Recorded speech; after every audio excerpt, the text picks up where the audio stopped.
Bueno, a veces nos parecerá un poco extraño tener niveles de estrés muy altos.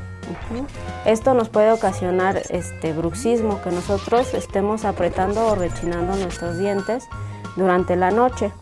La mandíbula y el músculo temporal ocasiona que esté muy tenso. Posteriormente esto hace que los músculos, los dientes, pues empiecen como a friccionar o a estar muy apretados. Y pues esto nos ocasiona desgaste dental y también nos produce sensibilidad dental.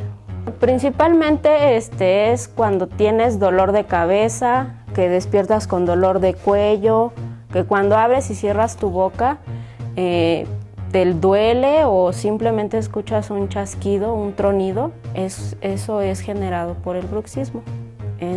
Posteriormente, el especialista es el que nos va a indicar qué tratamiento es el que debemos de utilizar, ya sea el más común, que son las guardas de desgaste o de descarga, o las guardas oclusales. Estas se utilizan durante la noche, durante periodos de 3 a 2 meses y posteriormente se suspenden.